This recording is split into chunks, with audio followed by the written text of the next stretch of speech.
जब मैं adventure trips पे जाता हूँ तो मैं आज की डेट में मेरे को दिमाग में एक टेंशन होती है, ख़ास तौर से जब मैं सोलो जाता हूँ कि यार कहीं पंचर तो नहीं हो जाएगा, पंचर हो जाएगा तो क्या करूँगा, बाइक में कुछ ख़राबी तो नहीं हो जाएगी, कुछ तबीयत ख़राब तो नहीं जाएगी। ये चीज़ें दिमाग में मेरे अभी भी चलती हैं, इतने इतने सालों बाद भी। और मेरे को लगता है कहीं ना कहीं ये दिमाग में आपके भी चलती हैं। पर आप जानना चाहेंगे कि इन सब चीज़ों से मैं कैसे छुटकारा पाता हूँ या इन चीज़ों को मैं कैसे ओवरकम करता हूँ। और आप अगर ऐसे सिचुएशंस में हो जहाँ ऐसा कुछ भी हो कि पंचर हो जाए, कुछ तबीयत ख़राब हो जाए या गाड़ी ख़राब हो जाए और रिमोट एरियाज़ में, तो क्या करना चाहिए, कैसे उस चीज़ से बाहर निकलना चाहिए। सो बिल्कुल सही वीडियो पे हैं आप। चलते हैं, थोड़ी और डिटेल में बात करते हैं।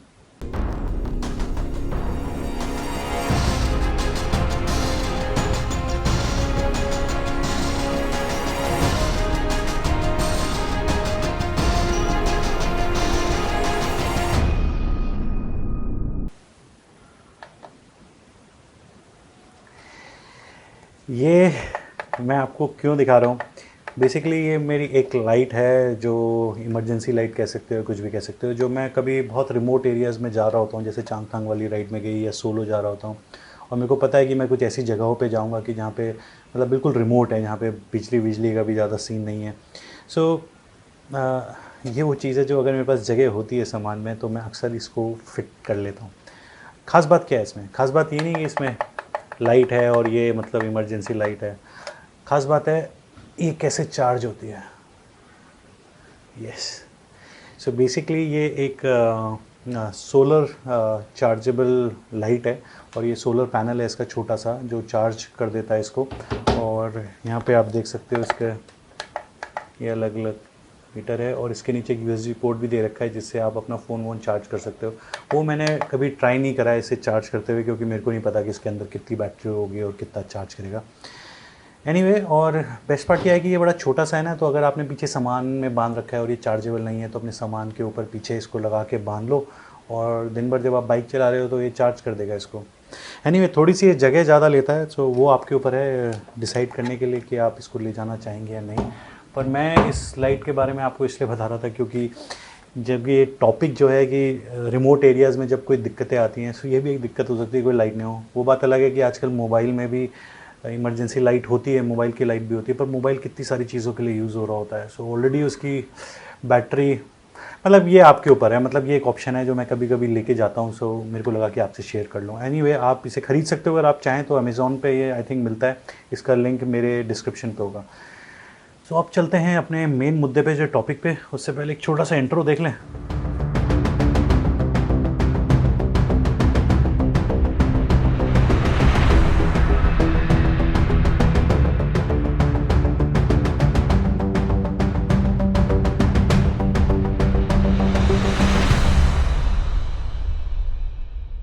सो बेसिकली अगर आपने मेरा चैनल भी देखा होगा आज, तो उसके कम्युनिटी टैब पे मैंने एक पोल डाला था, उसमें यही क्वेश्चन था कि what is your biggest nightmare, और उसमें ये भी एक ऑप्शन था।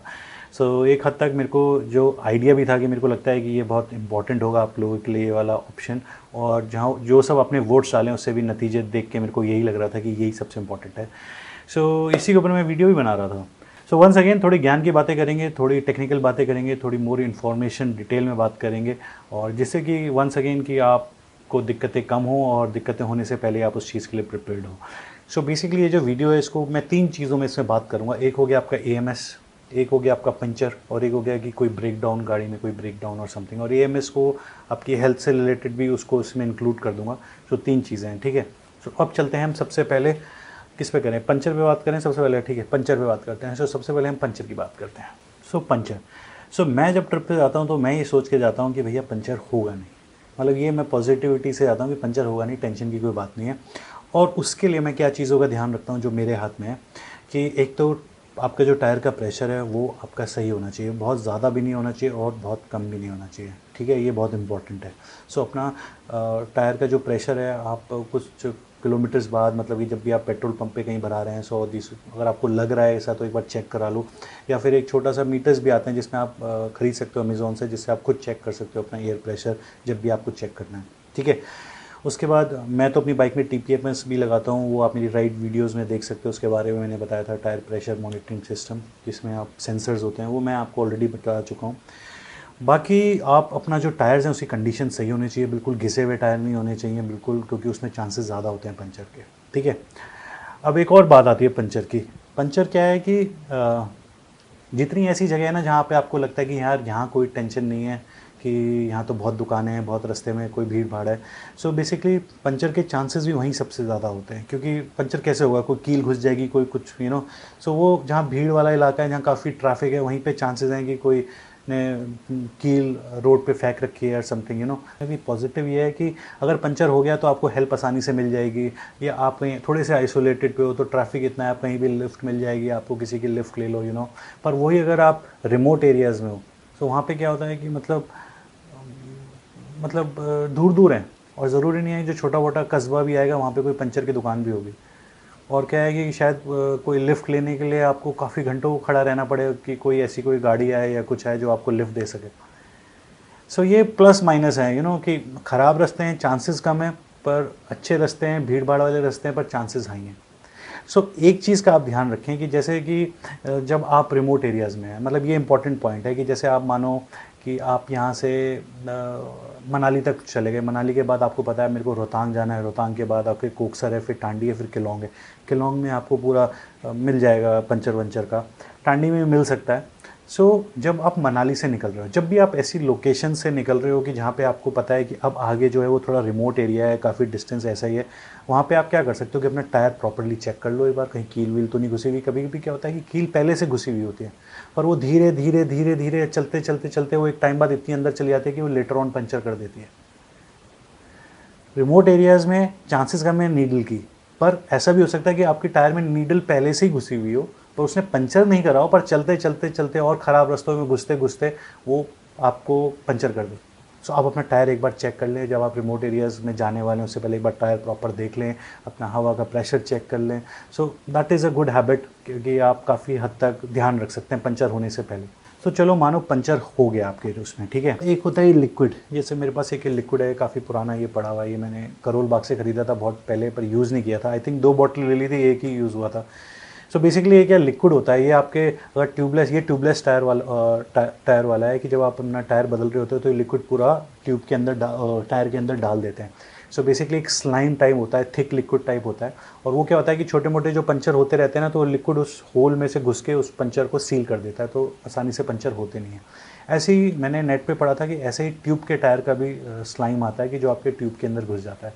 सो वो भी काफ़ी हद तक बचा लेता है। ट्यूबलेस में क्या है कि अगर आपके पास स्लाइम है तो काफ़ी हद तक तो वही बचा लेगा, पर अगर आपके पास जैसे आप छोटा सा ये रख सकते हो, एयर इन्फ्लेटर्स आते हैं, जैसे ये ग्रैंड पिट स्टॉप का है, और ये आपका सिगरेट वाला जो सॉकेट होता है उसमें ये लग जाता है और आप अपनी हवा भर सकते हो। सो ट्यूबलेस में तो क्या है, हवा भरते भरते भरते काफ़ी दूर तक वो चली जाएगी, जहाँ तक आप पंचर लगवा सकते हो, या उसकी पंचर किट भी आती है छोटी सी, जिसमें आप अपना जो ट्यूबलेस वाला पंचर होता है वो खुद ही उसमें लगा सकते हो। थोड़ी सी ताकत लगती है पर आप उसे लगा सकते हो, ठीक है, तो एकदम फ्लैट नहीं होगा। अब आ जाती है बात कि ट्यूबलेस वाली और ट्यूब वाली। सो ट्यूब में तो क्या है कि जैसे मैंने आपको बताया कि ये है दिक्कत है। अब हाई एल्टीट्यूड में क्या है कि ट्यूबलेस वाले में तो तब भी क्या है, हवा भरते रहोगे और पहुंच जाओगे। जैसे मेरे हानले वाले में अगर आप मेरी अप नॉर्थ वाली सीज़ देखोगे तो उसमें हानले में जब पंचर हो गया था, सो मैंने इसी से हवा भर भर के मैं ले आया था लेह तक। सो कोई इतनी टेंशन नहीं होती। पर अगर ट्यूब वाला है तो भैया हाई एल्टीट्यूड में वो सब खोलना इज़ लाइक सीरियसली, लगता आसान है कि मैंने सब सामान रख लिया भाई, मैं पंचर खुद लगा दूंगा, पर उन जगहों पे जब पंचर लगाना पड़ता है ना तो हालत टाइट हो जाती है। सो अगर ग्रुप में हो तो मैं एडवाइस करूंगा कि गाइस, अगर आप सब सुन रहे हो कि अगर आपके किसी फ्रेंड के ही पंचर हुआ तो यूँ नहीं कि आप बैठ गए कि वो लगा रहा है, आप थोड़ी सी एक दूसरे की मदद करो, थोड़ा सा काम वो करे, थोड़ा सा काम वो करे, क्योंकि बहुत एनर्जी और बहुत ज़्यादा एफर्ट लगता है वहाँ पे। सो अगर सब हेल्प करके एक दूसरे की करेंगे तो बहुत आसानी से हो जाएगा, ठीक है। तो या पर यह है कि करना तो पड़ेगा, और बाई चांस आपके पास नहीं है कि भाई मेरे को पंचर लगाने की चीज़ नहीं है मेरे पास, सो फिर क्या है, फिर आपको टायर खोलना आना चाहिए एटलीस्ट, कि आप टायर खोल लो और टायर खोल के आप खड़े हो जाओ कि भैया कोई गाड़ी आएगी मैं उसमें लिफ्ट लूँगा, फिर नेक्स्ट स्टॉप तक जाऊँगा जहाँ पे पंचर लगता है, फिर उसमें पंचर लगवा के फिर वहाँ से लिफ्ट लूँगा और वापस अपनी बाइक तक आऊँगा। तो एक तरीका ये, या फिर एक और तरीका है कि भैया कोई गाड़ी जा रही है, पिकअप ट्रक टाइप कोई आपको मिल गया और आपने उसमें लोड कर लिया किसी तरह, उसके पास वो लोड करने वाला भी है, उसमें फट्टे वट्टे हैं कि जिससे आप अपनी बाइक उस पर चढ़ा ली। सो वो एक तरीका है। या फिर आप लिफ्ट लेके जाओ, मतलब देन आप डिपेंडेंट हो कि आपको, या तो कि आपके साथ अगर आपके दोस्त हैं तो वो ये सब कर सकते हैं कि भाई आपने टायर निकाला, दोस्त के साथ बाइक पे गए, वापस आया, पंचर लगाया, या फिर अगर आप सोलो हो तो भाई किसी का वेट करो। तो आई नो कि थोड़ा सा मतलब आप सोच रहे होंगे कि तो बहुत मेहनत और बहुत टेंशन वाला काम है, पर हाँ हो सकता है। तो उससे पहले मैंने जो पहले वाली बातें बताई, टायर प्रेशर सही रखें, कहीं रिमोट एरिया में जा रहे हैं तो उससे पहले कील व्हील एक बार चेक कर लें। और अगर आपका ट्यूब वाला टायर है तो आप डबल डबल श्योर चेक करें और ज़्यादा ध्यान रखें जब रिमोट एरियाज़ में जा रहे हैं, ठीक है। चांसेस बहुत कम होते हैं कि वहाँ पे नीडल वीडल पड़ी हो और आपके टायर में घुस जाए, पहले से ही घुसी हुई हो सकती है कि फिर वो वहाँ जाके आपकी ट्यूब को पंचर कर दे। सो वो अगर आप ध्यान रखोगे तो काफ़ी हद तक आप पंचर बचा सकते हो। बाकी तो अगर बिल्कुल ही बैड लक है कि पूरे मतलब सोचो चांगथांग वाले पूरे लंबे रास्ते में कोई नहीं है दूर दूर तक, और कहीं एक कील पड़ी है और आप उसी के ऊपर से गए और बाई चांस वो इस एंगल से गए, उस स्पीड से गए कि वो कील आपके टायर के अंदर ही घुस गई, so then you are very very lucky, unlucky sorry, ठीक है। तो ये हो गई पंचर वाली बात। तो सेकंड पॉइंट पे चलते हैं। सेकंड है एएमएस। रात को नींद नहीं आई यार, पांग में जैसे मेरी हालत थी ना, पता नहीं कैसे कुछ सही होता है ना, सिर भारी होता है ना कुछ, इस जस्ट की नींद नहीं आ रही होती है। करवटें बदलता रहा, परेशान रहा। और क्योंकि हाइट भी देखो तो अभी भी यहाँ पे 13,700 फीट पे हैं हम। कल भी हम 15,000 पे थे पूरे दिन, कल 14-15 ऐसे ही चलते रहे। सो एएमएस क्यों होता है, एएमएस के बारे में आप मेरा ये वीडियो देख सकते हैं, इसमें मैंने एएमएस के बारे में काफ़ी चीज़ें एक्सप्लेन कर दी थी। अब बात ये करनी है कि एएमएस से आप कैसे बच सकते हैं। और बचने का तो रीज़न ये कह सकता हूँ कि भाई एएमएस किसी को भी हो सकता है। अगर आप बिल्कुल फिट एंड फाइन हैं, बॉडी बिल्डर हैं, सब कुछ हैं, तो शायद आपको हो जाए, और एक आपके बराबर में खूब तगड़ा मोटा और फैट है और कुछ एक्सरसाइज नहीं करता और बस ऐसे ही है और आपको लगता है कि ये क्या करेगा, उसको ना हो। सो किसी को भी हो सकता है, किसी को भी नहीं हो सकता है, so it's nothing to do with कि आप कैसे दिख रहे हो और क्या हेल्थ है। AMS can hit anyone. और अब क्यों इसके पीछे वो मेरे को पता नहीं, पर आप इससे कैसे बच सकते हैं। बच तो नहीं सकते हैं, अगर होना है तो होगा, पर यह है कि चांसेस आप थोड़े से वो कर सकते हो कि अगर आपको हो सो आप उसको मिनिमाइज़ कर सकते हो। और वो कैसे कर सकते हो कि आप थोड़ी एक तो एक्सरसाइज करें, ब्रीदिंग की एक्सरसाइज करें। और जैसे कि योगा में काफ़ी ब्रीदिंग की एक्सरसाइज हैं, जैसे प्राणायाम है, कपालभाति है। जैसे एक तो ये होता है ना, गहरी गहरी सांस लें जब आपको ऐसा लग रहा हो कि आपको हेडेक हो रहा है, तो ऑक्सीजन की जो भी इशू है, तो आप थोड़ी गहरी सांसें लें।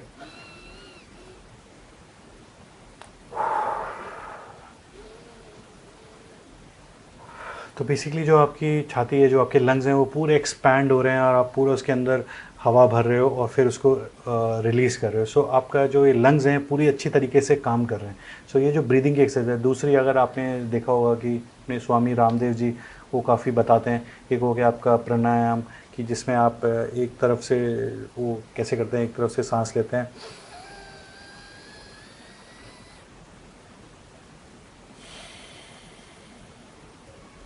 तो बेसिकली एक नोस्ट्रिल से सांस लेते हैं और फिर दूसरी नोस्ट्रिल, फिर थोड़ी देर रोकते हैं और फिर दूसरी नोस्ट्रिल से उसको निकाल देते हैं, और फिर जिससे निकाला उससे लेते हैं, फिर रोकते हैं और पहली वाली से निकाल देते हैं वहाँ। सो ये जो एक्सरसाइज है।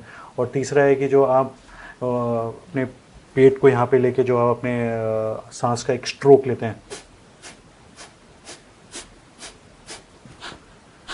तो आप बेसिकली अपने नोस्ट्रिल से जो अंदर की हवा है वो तेज़ी से बाहर निकालते हैं, तो आपके पूरे जो चेस्ट और नीचे पेट और सब पे एक दबाव पड़ता है। सो ये 2-3 एक्सरसाइज हैं योगा में, जिसको अगर आप करें तो थोड़ी ब्रीदिंग एक्सरसाइजेज हैं, थोड़ा आपको फ़ायदा होगा। सो that is one thing I will say. और दूसरा ये है कि बहुत हैवी ना खाएं जब ऐसी जगहों पे हो, हाई एल्टीट्यूड्स पे, क्योंकि जब आप बहुत ज़्यादा खा लेते हैं तो आपकी जो बॉडी पे ना उस पर और ज़्यादा लोड आता है उसको पचाने के लिए, डाइजेस्ट करने के लिए, जिसके लिए और ऑक्सीजन चाहिए बॉडी को, ठीक है। सो तो खाना बहुत हैवी ना रखें, लाइट रखें जब आप हाई एल्टीट्यूड्स पे हो, और बाकी ब्रीदिंग एक्सरसाइज करें। तो दैट इज़ वन थिंग। और अगर आपको एएमएस हिट कर जाए और ज़्यादा परेशान कर रहा है, सो जैसे मैंने अपने पिछले वीडियोज़ में बताया कि आप लो एल्टीट्यूड पे जाएं जल्द से जल्द, जिससे कि आप हेल्दी फील करें। और साथ में अपने ऑक्सीजन सिलेंडर रख सकते हैं, अगर आपको इमरजेंसी है तो आप उससे ले सकते हैं, कि जिससे कि आप सही जगह पहुंच जाएं जहां आपको मेडिकल हेल्प मिले, या फिर लो एल्टीट्यूड पे पहुंच जाएं जहां पे ऑक्सीजन के जो लेवल्स हैं वो ठीक हैं। साथ में कुछ लोकल चीज़ें भी हैं जो ऐसे एरियाज़ में होता है, वो क्या है, लहसुन का पानी और लहसुन खाने को बोलते हैं, और कपूर होता है, उसे सूंघ लो तो उससे भी कुछ कहते हैं। सो ये 2 चीज़ें हैं जो आप अपने साथ रख सकते हैं। बाकी अगर ये एमएस बहुत ज़्यादा सीरियस हो रहा है, आपको लग रहा है, आपको महसूस हो रहा है, सो आप जल्द से जल्द मेडिकल हेल्प लें और लो एल्टीट्यूड पे जाएं, ठीक है। इसके मामले में कोई ज़्यादा रिस्क लेने की ज़रूरत नहीं है, ठीक है। सो पॉइंट नंबर 3 की बात करते हैं, जो है ब्रेक डाउन की। अगर आपकी बाइक में कुछ खराबी आ जाए तो खराबी अब 2 टाइप की हो सकती है। एक होती है कि कोई चीज़ टूट जाए जिस वजह से आप बाइक को नहीं चला पा रहे हैं, कि जैसे क्लच वायर टूट गया या एक्सीलेटर वायर टूट गया या क्लच का लीवर टूट गया, you know all that thing, जिसकी वजह से आपकी बाइक रुक गई है, आप कुछ कर नहीं सकते हो। बाइक वैसे ठीक है, पर इन चीज़ों की वजह से नहीं आप आगे जा पा रहे। तो जैसे मैंने पहले वीडियो में बताया कि आप ये सब चीज़ें अपने साथ लेके जा सकते हैं, जैसे क्लच वायर हो गया, एक्सीलेटर वायर हो गया, लीवर हो गया, क्लच लीवर, कि जिससे कि आप इनकी वजह से आपका ट्रिप ना ख़राब हो और आप इनको बदल के आगे बढ़ सकें। और बाई चांस अगर आपको बदलना नहीं आता है, आपके साथ हैं, तो आप रास्ते में किसी से हेल्प ले सकते हैं। बाइकर्स काफ़ी जा रहे होते हैं और किसी ना किसी को तो पता ही होगा कि कैसे बदलना है, और वो आपकी हेल्प कर सकता है। सो अब रही बात दूसरी की, बाइक में कोई वैसी प्रॉब्लम आ गई, टेक्निकल प्रॉब्लम आ जाए कि जिस वजह से आपका इंजन, मतलब आप बाइक स्टार्ट ही नहीं हो पा रही है। अब बहुत सारी चीज़ें हो सकती हैं कि कोई फ्यूज़ उड़ जाए तो आप फ्यूज़ बदल सकते हो और फ्यूज़ अपने साथ लेके जा सकते हो। तो पर अगर कुछ और प्रॉब्लम आ गई इंजन में, कोई सेंसर्स हो गया, आजकल की जो नई बाइक्स हैं उसमें काफ़ी सेंसर्स हैं, कुछ सेंसर्स में इशू आ गया, या कुछ इंजन में कुछ ख़राब हो गया, क्लच प्लेट बैठ गई, या कुछ तो हो गया कि बस नहीं स्टार्ट हो पा रही है, आपको समझ में नहीं आ रहा है क्या हो रहा है। सो अगर आप ऐसी रास्ते पे हो जहाँ पे भाई लोग जाते रहते हैं, कि जैसे दिल्ली मनाली है, वहाँ पे तो क्या आपको हेल्प मिल जाएगी, कहीं पे आसपास ही शहर होते हैं जहाँ पे कुछ ना कुछ हेल्प मिल जाएगी। इवन आपकी बाइक के सर्विस सेंटर्स भी होंगे। पर अगर आप मनाली से हम आगे की बात करें तो रिमोट एरिया स्टार्ट हो जाता है। वहाँ पे अगर ऐसी दिक्कत हो गई तो अब आपके पास एक ही ऑप्शन है कि आप उसे लोड करें पिकअप ट्रक में और उसको सबसे पास वाली लोकेशन पर लेके जाएँ जहाँ पर वो सही हो पाए। कि जैसे आप मनाली से निकलोगे, आगे रोहतांग क्रॉस करोगे, तो किलोंग में आपको काफ़ी सर्विस वहाँ दिक्कतें वहाँ मिल जाएगा, आपको मैकेनिक्स मिल जाएंगे। पर उसके बाद फिर आपको आई थिंक कि ना सरचू में ना पांग में छोटी मोटी बहुत कोई दिक्कत होगी तो करने का तो मिल जाएगा, पर मेजरली आपको वहाँ पे कुछ नहीं मिलना। फिर उसके बाद आपको सीधे टांगलंगला क्रॉस करने के बाद फिर जब आप उपशी पहुँचोगे, वहाँ पे उपशी करूँ, वहाँ पे आपको कुछ मिलेगा, ठीक है। तो पर यह है कि वो हाईवे इतना वहाँ पे चलता रहता है ट्रैफिक, कि आपको कोई ना कोई शायद हेल्प मिल जाए कि आप अपनी बाइक लोड कर सको। और अगर आपके कोई फ्रेंड आपके साथ जा रहे हो तो वो कहीं से जाके ढूंढ के ला सकता है कि भाई पिकअप ट्रक या कुछ। एक बार हमारे साथ रोहतांग में हुआ था, हम ग्रुप में जा रहे थे रोहतांग पे, तो हमारे साथ एक हमारे फ्रेंड थे, उनकी बाइक में कुछ इशू आ गया और वो स्टार्ट ही नहीं हो रही थी, कुछ तो दिक्कत आ गई। तो हमने उसको, रोहतांग में एक पिकअप ट्रक जा रहा था, उससे बात करी, हमने उनकी बाइक उस पर लोड करी और फिर वहाँ से हम किलोंग तक लेके गए। और फिर अगले दिन सुबह किलोंग मैकेनिक ने उसने कुछ सही करी, कुछ तो तार वार कुछ तो फंस रहा था कहीं पे, सो उसने वो ठीक कर दी। So that is one thing you have to do. और ख़ासतौर से अगर सोलो हो तो आपका मेंटली स्ट्रांग होना बहुत ज़रूरी है। और फिज़िकली उतने स्ट्रांग हो ना हो, पर मेंटली स्ट्रांग होना बहुत ज़रूरी है कि ऐसी दिक्कतों में अगर फंस जाओ तो आपका दिमाग काम करता रहना चाहिए कि जिससे कि आप उन दिक्कतों से कैसे बाहर निकलना है। So first you have to find help के लिए लोग कहीं जाते रहते हैं, आते रहते हैं। कोई ट्रक वाला भी जा रहा है तो उससे पूछ लो कि अगर उसके पास नहीं है कि वो आपकी बाइक को कैरी कर सके तो उसको बोल दो, रिक्वेस्ट कर लो कि भैया आप आगे जाओगे, कोई शहर मिलेगा, वहाँ पे बोल देना कि ऐसे ऐसे बंदा है, वो पीछे खड़ा है, वो कोई ट्रक भेज दे या कुछ भेज दे, या आप अपनी बाइक को वहाँ छोड़ के उसके साथ जा सकते हो। That is something you have to manage, ठीक है। और अगर बहुत ही ज़्यादा रिमोट एरियाज़ में हो तो बस यही बोलूँगा, जैसे कि भाई एक टाइम बाद लेट ऑफ द इवनिंग्स और ना चलें अगर ख़ासतौर से सोलो हैं, क्योंकि जो रास्ते में आपको ट्रैफिक मिलता है, लोग मिलते हैं जो आपकी हेल्प कर सकें, वो भी आइसोलेटेड एरियाज़ में बिल्कुल नहीं होते एक टाइम के बाद, तो और भी मुश्किल हो जाएगा कोई हेल्प मिलने के लिए, ठीक है। सो भाई लोगों, फाइनली तीनों टॉपिक पे हमने बात कर ली है, आपका पंचर पे और एएमएस पे अगर आपकी तबीयत ख़राब हो, और तीसरा अगर आपकी बाइक में कुछ खराबी आ जाए।